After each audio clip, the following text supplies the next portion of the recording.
जय जवान जय किसान। कैसे आप सभी? वैसे लगता नहीं ठीक है।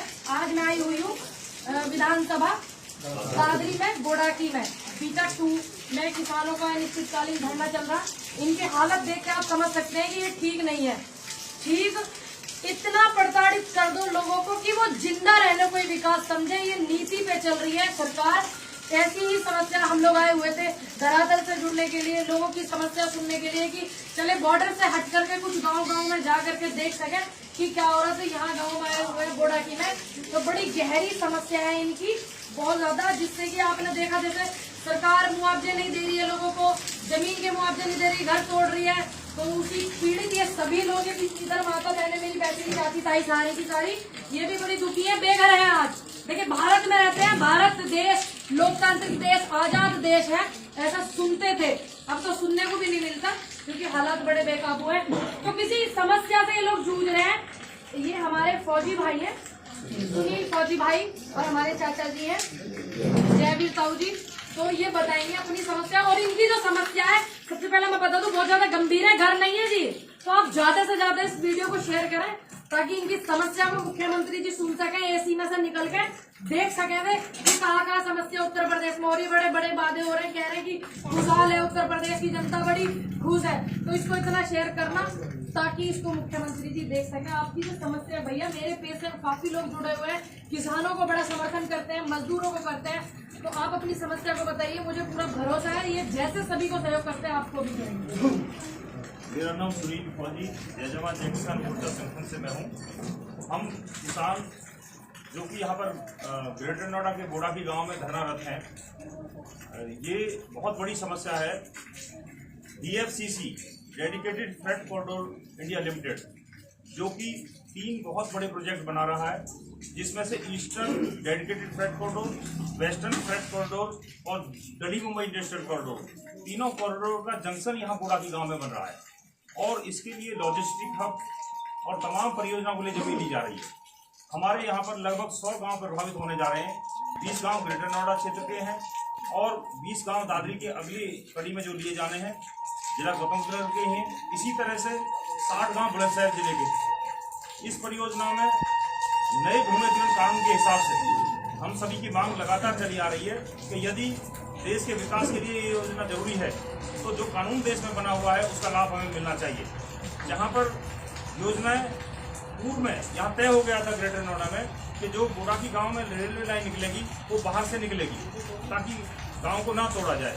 और उसके लिए 2009 में जमीन का अधिग्रहण रेलवे के द्वारा किया गया।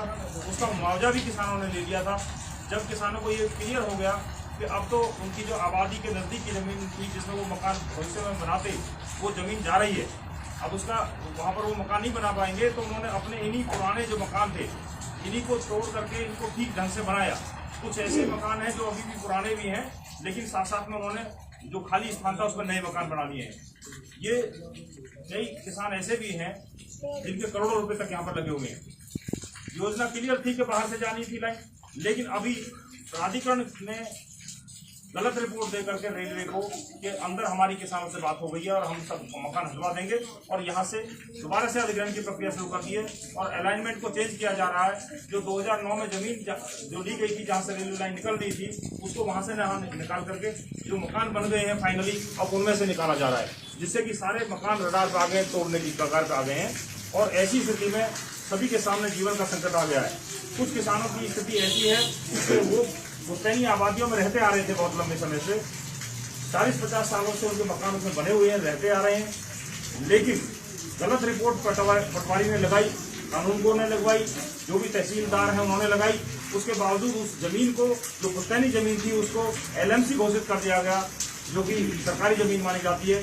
उसका फिर जब अधिग्रहण रेलवे ने किया है तो उसमें उसको अवैध और दिखा दिया किसान को कि अवैध रूप से यहाँ रह रहा है, और उसके मकान को अवैध बताते हुए पुलिस प्रशासन ने अभी 10-12 दिन पहले तोड़ दिया, जिससे वो बेघर हो गए हैं। आज उनके पास ना रहने के लिए मकान है, जो उनकी नजदीक की आबादी की जमीन थी उसको इन्होंने पहले अधिग्रहण कर लिया, तो ना वो खेत के घर के रहे ना घाट के रहे, ये स्थिति उनकी बन गई है।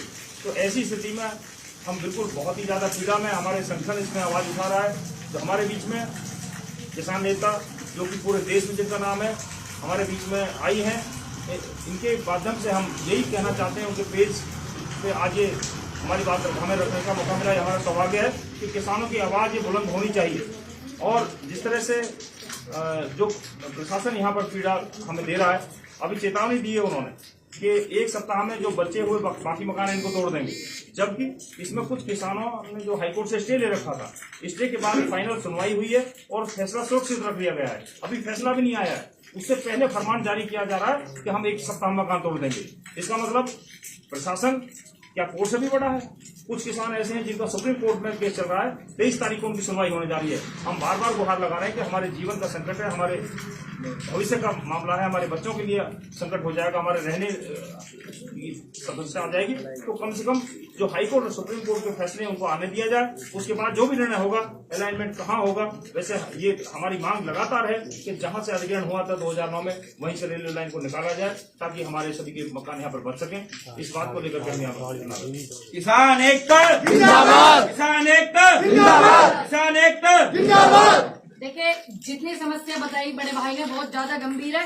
और जरा एसी में से निकले माननीय मुख्यमंत्री उत्तर प्रदेश सरकार आदित्यनाथ योगी जी, और जो आप बोल रहे हो, इतने बड़े बड़े बैनर लगा रहे हो कि उत्तर प्रदेश की जनता खुशहाल है, तो जरा आकर के देखें आप सभी कि कितनी लोगों को परेशानी है। और मेरी रिक्वेस्ट है प्रशासन से और जितने भी अधिकारी हैं इसमें, कानून गो से जितने भी हैं, एसडीएम डीएम, सभी से मेरी रिक्वेस्ट है कि जब तक कोर्ट का कोई फैसला नहीं आ जाता तब तक आप इसको शांति से रखें। कोर्ट का माननीय फैसला जो है सभी के लिए सर्वोच्च है, चाहे वो किसान है, चाहे वो जनता है, चाहे वो सरकार है, क्योंकि कोर्ट हमारे लिए सबसे सर्वोच्च होता है। तो इसलिए जब तक कोर्ट का फैसला नहीं आ जाता, इसमें 23 जुलाई लगी हुई है, तो 23 जुलाई तक मेरी रिक्वेस्ट है कि आप सभी लोग थोड़ी शांति बना करके रखें, सहयोग करें इन्हें, क्योंकि इनको रहना है, इनके घर है, इनका परिवार है। और तब तक मुख्यमंत्री जी से मैं अनुरोध करती हूँ, थोड़ा दौरा करें इधर आकर के और देखें कि कितनी दिक्कत, कितनी समस्या है, इनकी समस्या का समाधान करें। क्योंकि जब जब कोई ऐसा होता है सरकारी सिस्टम में इस तरीके का, तो क्या होता है कि दूसरी जगह रहने का समाधान कर देती है सरकार। तो इसी तरीके से आप इनके बाद, इसमें 23 जुलाई लगी हुई है, तो 23 जुलाई तक मेरी रिक्वेस्ट है कि आप सभी लोग थोड़ी शांति बना करके रखें, सहयोग करें इन्हें, क्योंकि इनको रहना है, इनके घर है, इनका परिवार है। और तब तक मुख्यमंत्री जी से मैं अनुरोध करती हूँ, थोड़ा दौरा करें इधर आकर के और देखें कि कितनी दिक्कत, कितनी समस्या है, इनकी समस्या का समाधान करें। क्योंकि जब जब कोई ऐसा होता है सरकारी सिस्टम में इस तरीके का, तो क्या होता है कि दूसरी जगह रहने का समाधान कर देती है सरकार। तो इसी तरीके से आप इनके बारे में सोचें। तब तक के लिए नमस्कार, जय हिंद, जय भारत, जय जवान, जय किसान।